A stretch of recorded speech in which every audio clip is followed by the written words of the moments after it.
Hey everybody, and welcome back to what I hope will be a really fun mail day reveal. So I've got some stuff in front of me, and I'll just go ahead and get into it.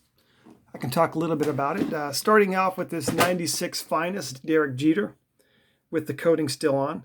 Really good eye appeal. Looks a lot nicer than a Near Mint 8. Centering is excellent on it. Corners and edges, no issues. Even the coating doesn't appear to be bubbling up or coming off at the corners. So just a tough grade on that. But really cool card. It's interesting, the 96 Finest. Real popular right now is the 96 Chrome. Some people even might consider it his playing rookie card. I'm not going to get into that debate right now, but in the end, this 96 Finest is a very good alternative if you're a little bit out of price of the Chrome, which I am at this point. So pick that up. Kind of a cool design on it. 96 Finest, you'd get about, I think you got 6 cards for about $1.50. The Chrome was 4 cards for $2. So the Chrome is considered a premium product, although they use that same, chromate finish on the Finest. But a really cool Jeter pickup there, and was really happy to win this one. I think I got it for under $12, which I was really excited about because previous comps had been, a lot higher, maybe around the $18 to $20 range, I think. Now you'll see in the next couple cards here, actually the next run, a lot of CSG. And I've been very proactive in picking up CSG slabs.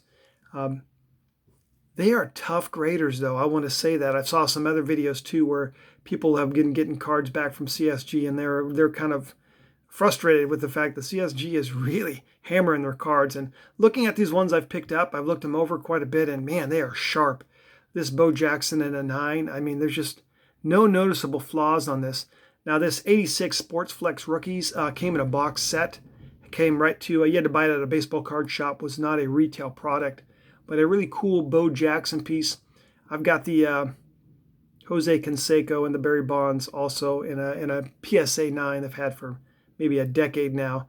The seller was also selling the Barry Larkin. That's another big card in that set, another Hall of Fame rookie, but a really cool card. Here's another classic example of a really tough graded card. This 87 Nolan Ryan Topps. Did not have this card graded, oddly enough, in my Nolan Ryan collection, but looking at it, the centering is great on it. Corners and edges look nice. I can't tell if there's any surface issues, but really tough grade for an 8.5 on that. I'm sure that when the person sent this off, they were expecting a 9 or better. Clean back as well. Centering on the back is maybe just a little bit off the side there. Wait, maybe that's what's holding that back a little bit.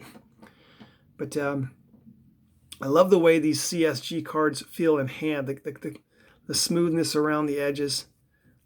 And not a big fan of the flip, but a big fan of the way the case feels and just the clarity of it throughout the whole thing, how transparent it is.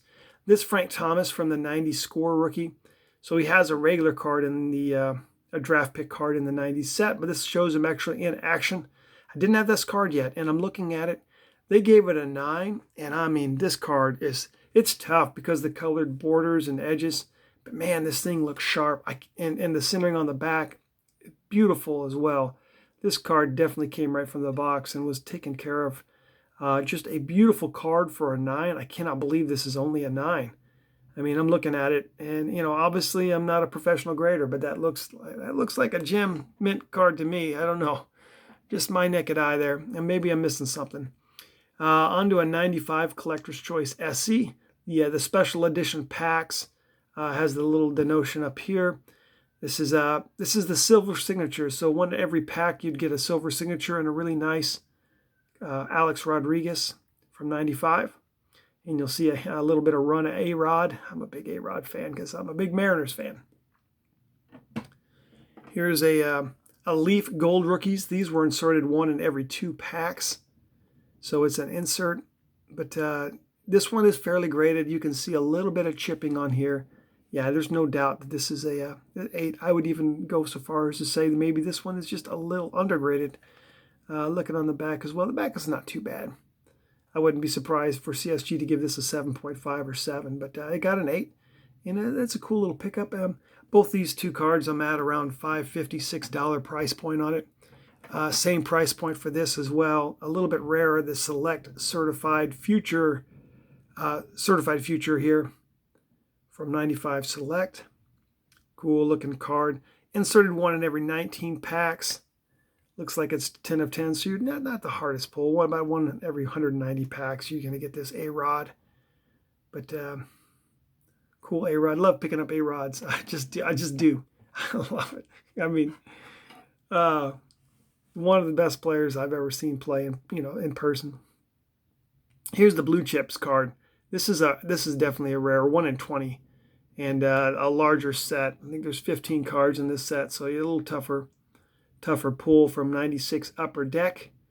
And mint 9. It's got a little bit of a chip on that die cut, which is, die cuts are super tough, which is definitely a good reason for this to be a 9. So I think this is definitely fairly graded. But just a really super cool card, and not the easiest insert to pull. But that's it for the baseball. Let's move along to a little football. I've got 2 cards. I'll just hold them up simultaneously. This came from another separate auction.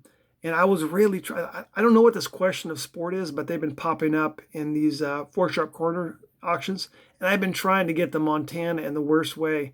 And I put some low bids on these 2 and won both of these Elways in a 9 and an 8. The backs are pretty, it looks like it almost was a board game. It says QS, meaning question of sport. You'd probably pull the card out and the person would have to guess the athlete, I'm assuming.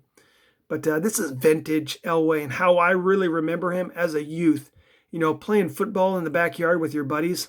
There was always one that wanted to be Elway because he had the gun. I didn't have a great arm, but I was more, I'm Montana, my buddy's Elway, and then another guy is going to be Dan Marino. Man, we had 80 kids growing up in the 80s, man. We had some great QBs to root for sure.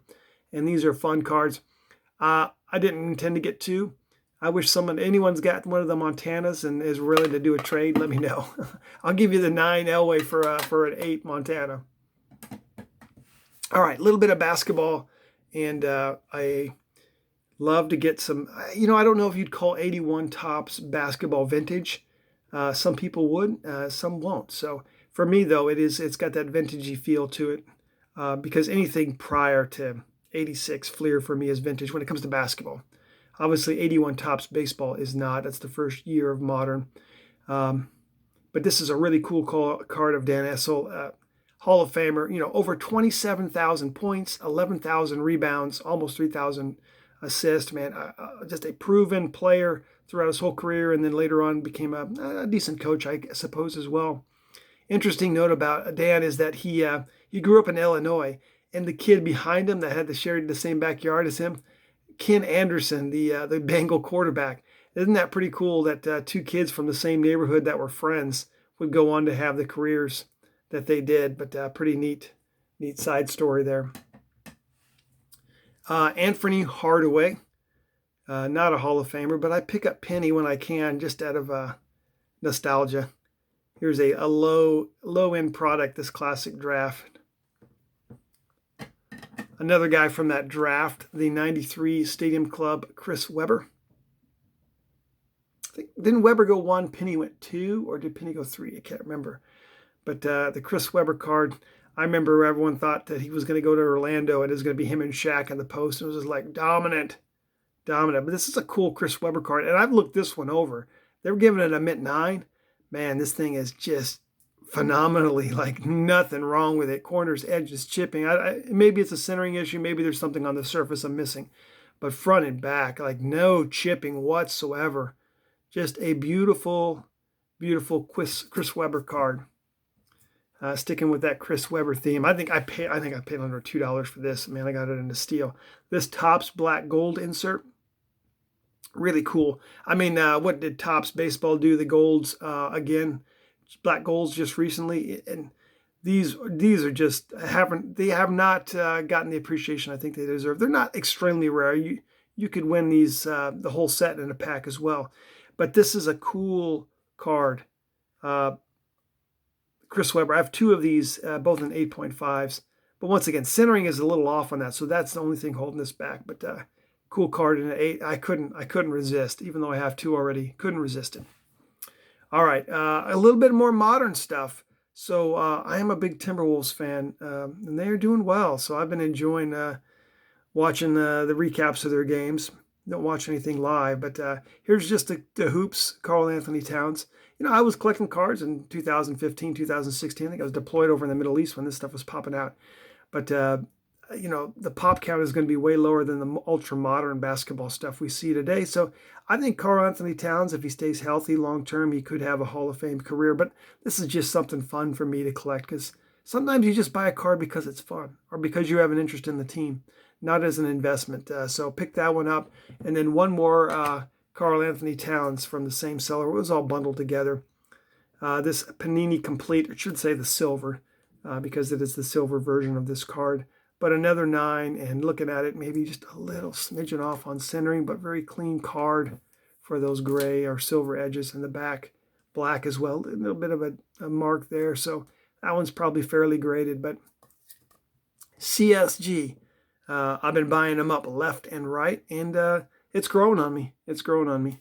Last thing I had was just a pack of cards. I opened it up, didn't get anything special, but my daughter had given me that for a Valentine's present. But hey, tell me what you think, everyone. I appreciate your posts, your comments, and I'll talk to you again soon.